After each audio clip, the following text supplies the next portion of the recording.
Hello, Culture Matters podcast. Today, I am excited to introduce you to our guest. Before I do that, here is a quote just for this episode. Attitude. Communicate with our guardian values and not selfish desires. Think long term. Attitude. Our guest today is a part of the Culture Matters family. They've graced us with their presence before. If you haven't heard them on the Culture Matters podcast, dig through our inventory of episodes and find those other episodes where they've been on. They're all different conversations, real conversations, insightful conversations. They founded Guardian Roofing and Siding years ago. Went from nothing to more than something. They're not only a great entrepreneur, they're a mentor, they're a friend. They actually enjoy doing what they do, and they're great at it. Spend a lot of time with them. Always have fun and learn about life and business. And today we're going to talk about one of the values of Guardian: attitude. Robert Frehafer is here. Thanks for joining us. Thanks for welcoming me back again, Jay. I appreciate it. I appreciate the introduction. There was a lot of description in there, many of it positive. So thank you very much for that. It makes me actually think, man, let's give a full picture. Let's put a couple negative things out there that you've that you've experienced with me. So we're going in a mindset of authenticity. It's so funny. A heavy positive. Now I'm open to that, but thank you very much, and thanks for the introduction. And another thing that jumped out at me is that you kept saying they. I'm like, man, is there a few of me? But I'm assuming you meant like the company and me and they. So thank you, Jay, for the introduction. I appreciate it. I appreciate you bringing up our guardian values. We're talking about the A in Guardian, attitude, and I'm excited to unpack that a little bit. Each time that we've gone through the other values, it's been reflective. It's been revealing of more consideration and how it's utilized and how I view it, and how we could use it in how I can use it in different perspectives. Last time we talked about the you, it reflected more of how I can view relationships with employees and things like that. So thanks for having me back. And what are your thoughts on that, where you gave so much positive? It made me think of this. Even when there are things that are negative or, let's say, critical, the first thing I thought of was, well, but your attitude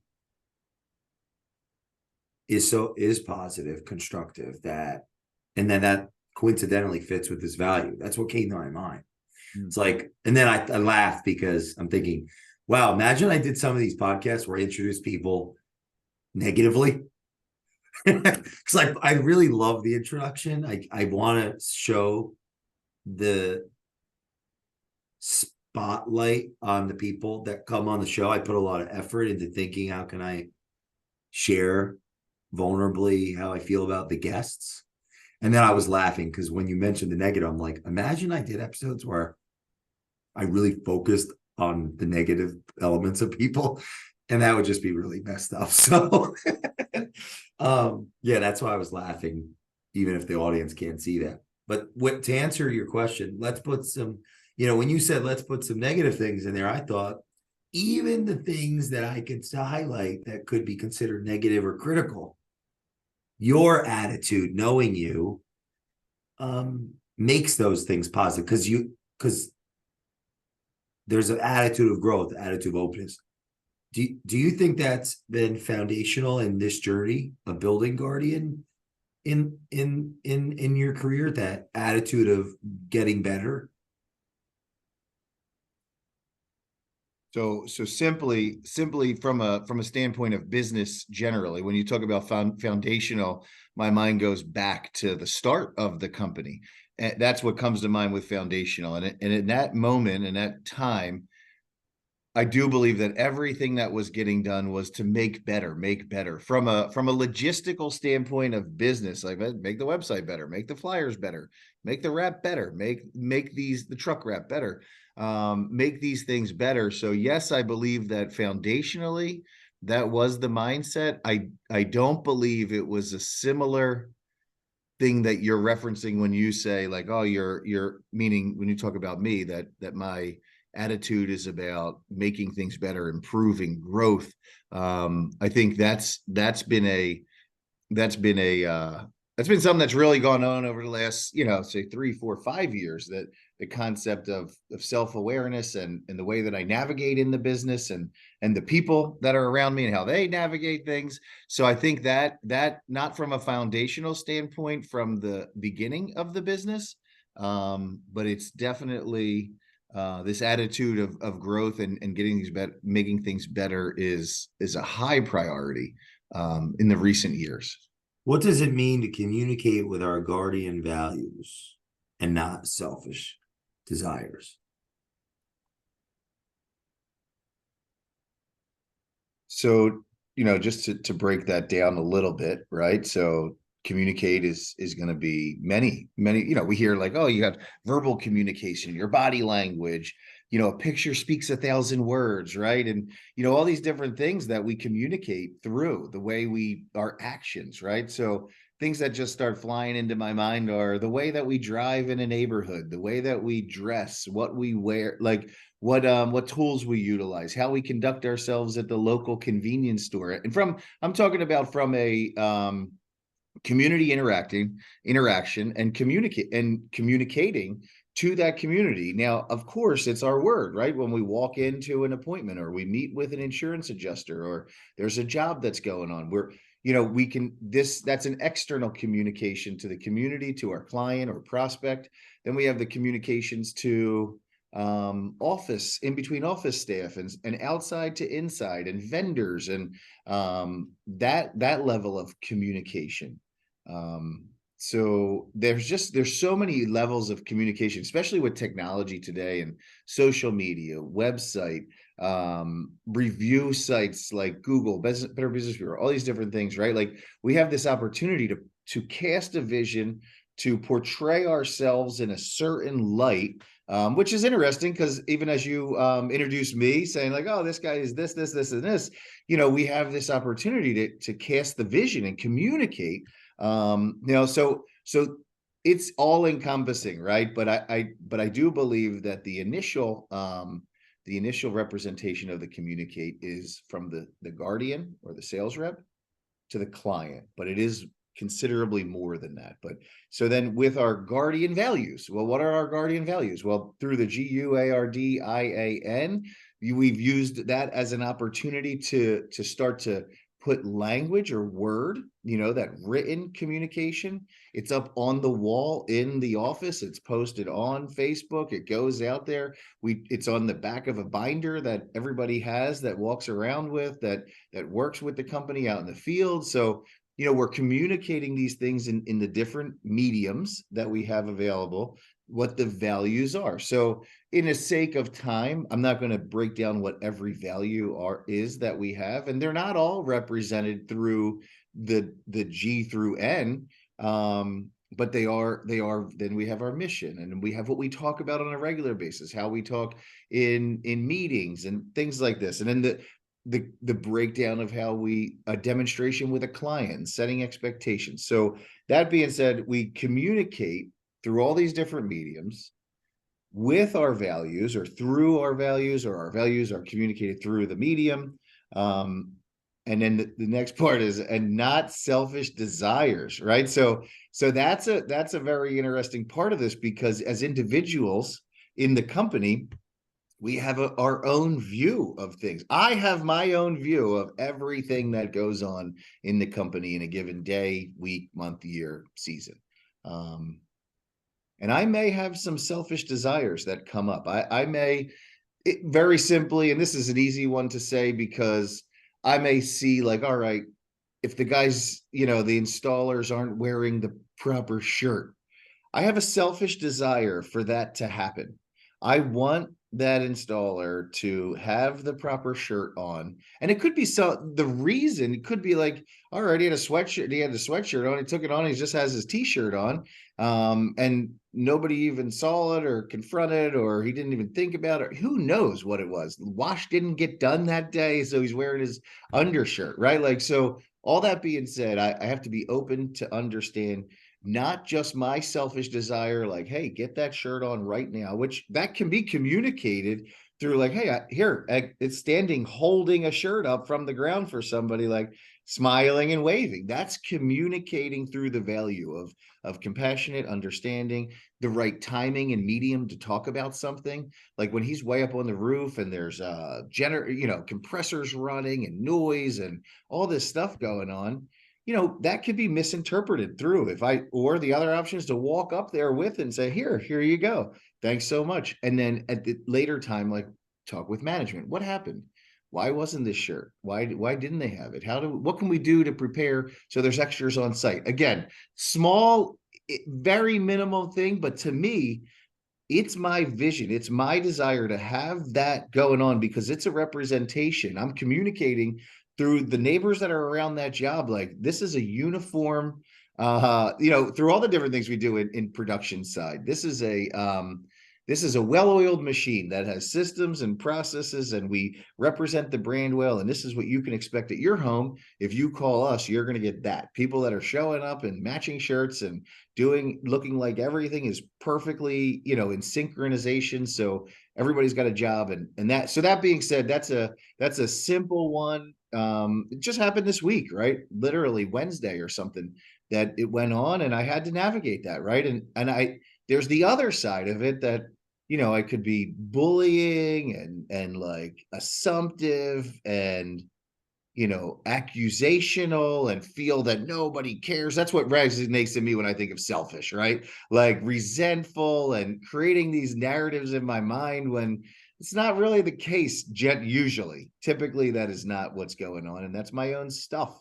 And then to finish that up is think long term, right? Like if I just, even with the selfish desire in that same scenario, if I act poorly, that's not going to create a long-term relationship. That's not going to be very probable that I could help get everybody on my staff in alignment of what my values are.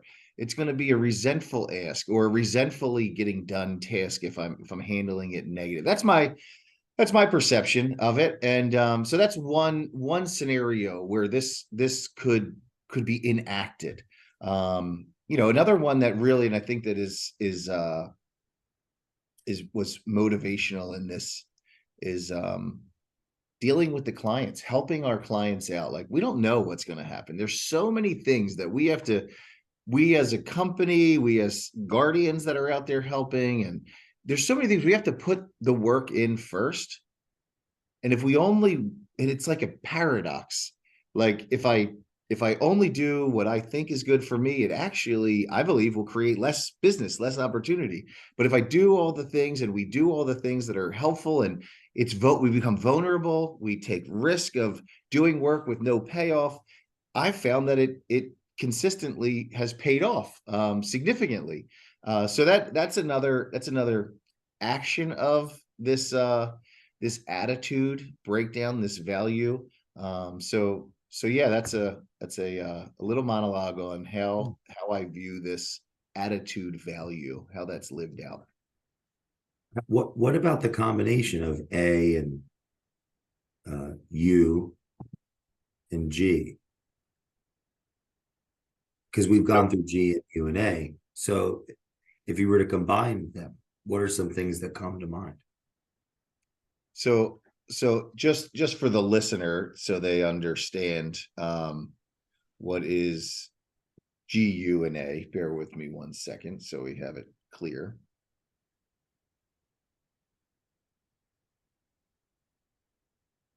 So G is a home improvement specialist who listens intentionally, communicates clearly, and educates the customer by telling the truth. So when you enact that and you listen to someone, when I listen to someone and then I communicate clearly and I educate them by telling the truth, there's a lot of risk in that. That's what I've found. There's a lot of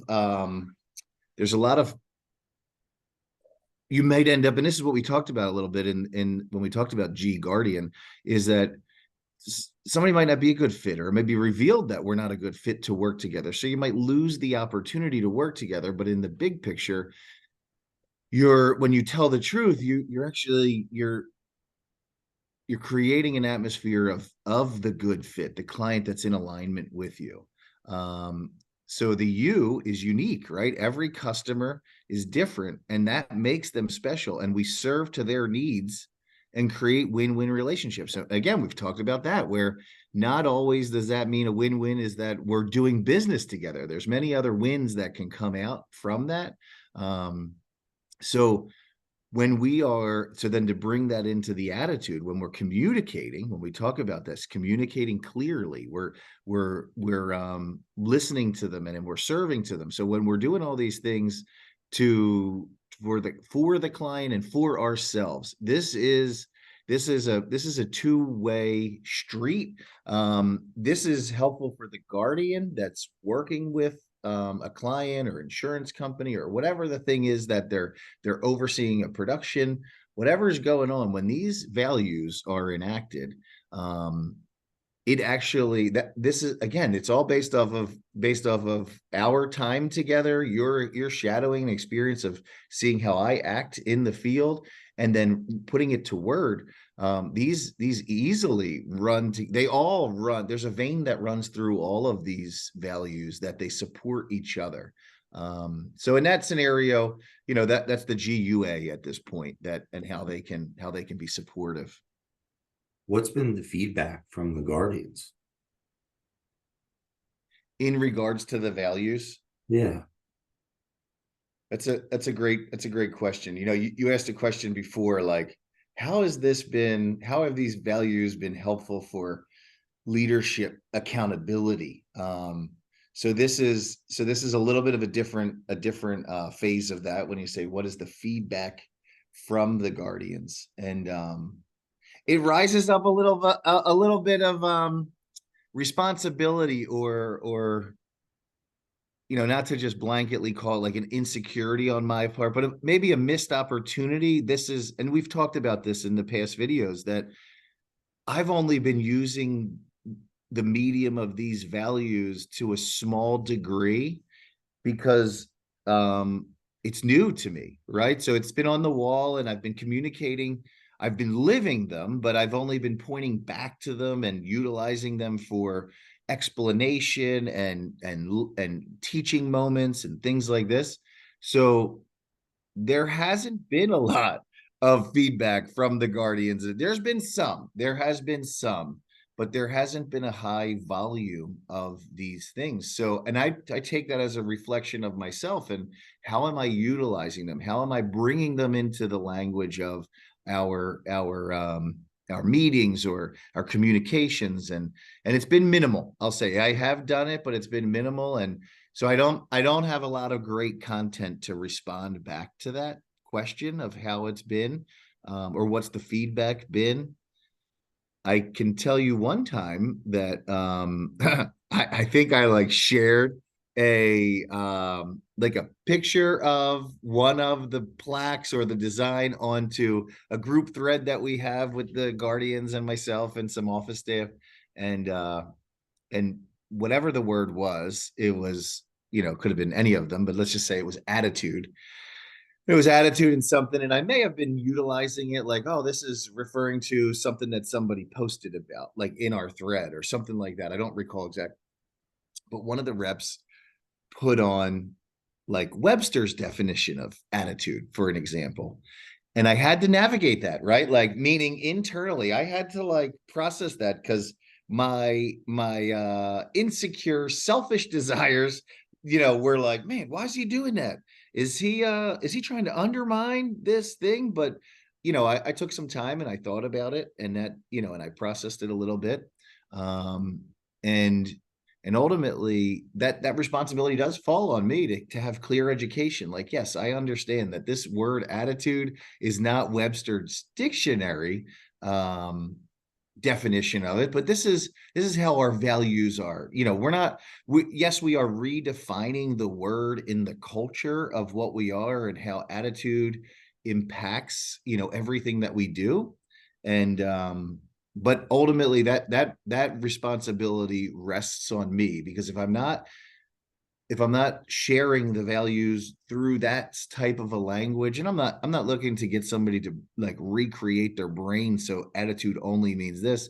I'm doing it from a medium like, this is a guardian attitude, right? This is how our attitude is. This is how we live this out.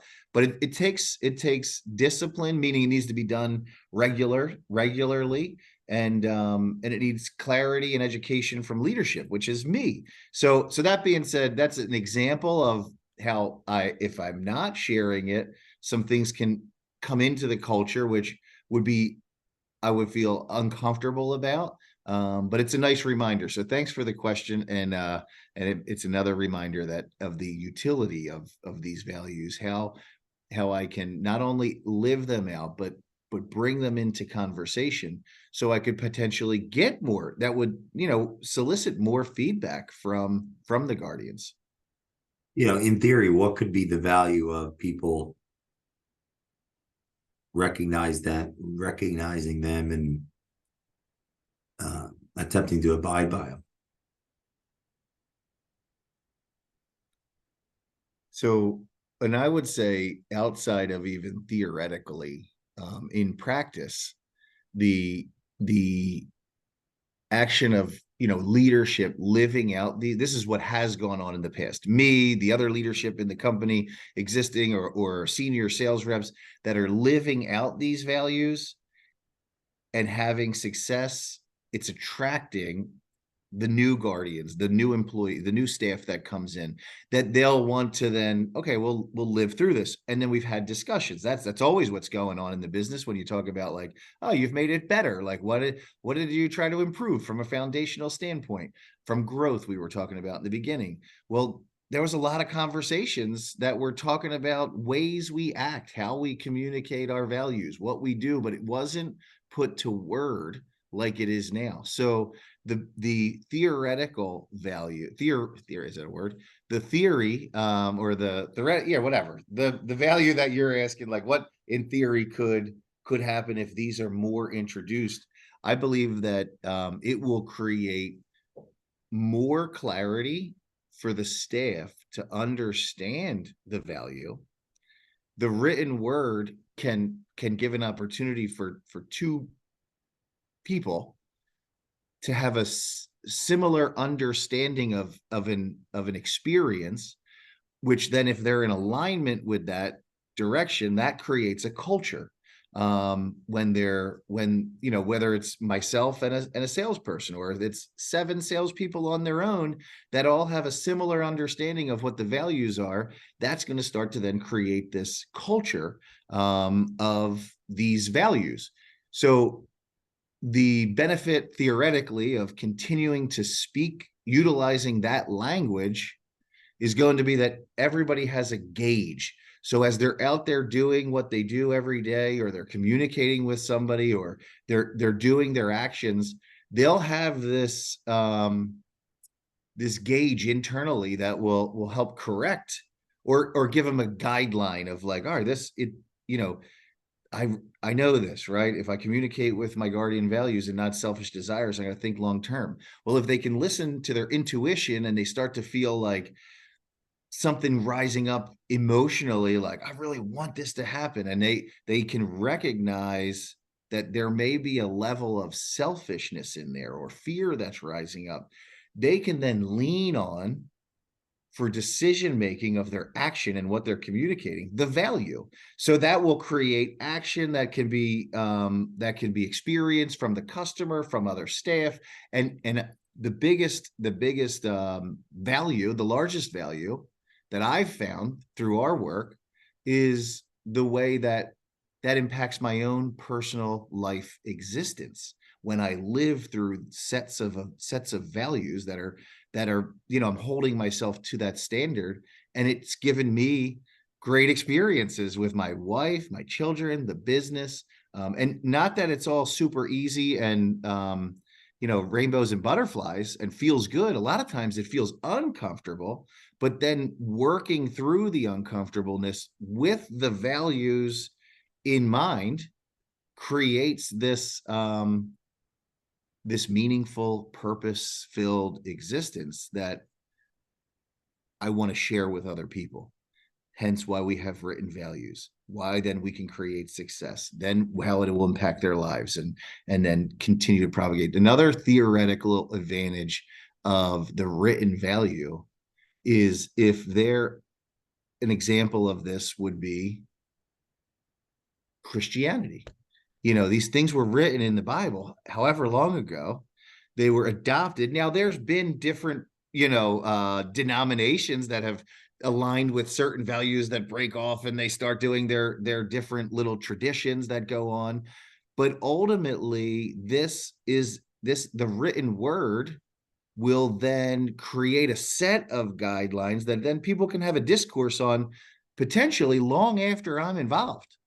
So that's a theoretical value, and that can be experienced in a short term, meaning long after I'm involved. If I'm not out on the street with somebody, walking with them and knocking on a door, or going into an appointment with them and teaching them these things, if there is written word, and you know, I'm a lot about technology these days of communicating these values. I use the word avatar, right? Like, if my avatar is sharing these things, that is a way to share the value. And I may not even be in direct communication with the, you know, in person with my counterpart. So that being said, that's another theoretical value of utilizing these, or theoretical, you know, positive experience of using these values in the mediums of that we have available today.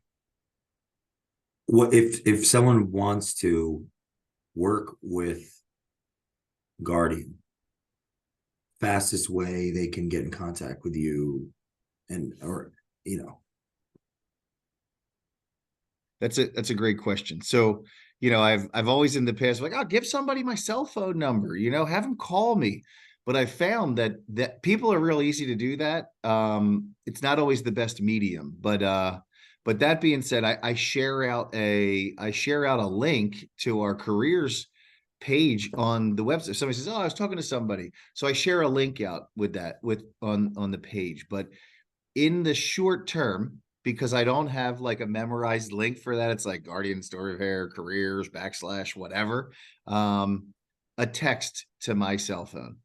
Then, and I will return it, I'll volley it right back, and I'll send the link out. And then that will initiate a process where then we will be getting in touch in a very rapid pace. They'll have steps to do, you know, a resume to upload, and then it goes directly to me. And then we set up a quick call. So that's part of our process of how it goes. But my cell phone is 215-436 4891, and a text is going to be best. And to reference, even if it's somebody that somebody thinks would be a good position or fit for the company, they can give my cell phone to that person, and they can text me and say, "Hey, I heard I'm thinking about maybe a new career path or option or whatever this would be."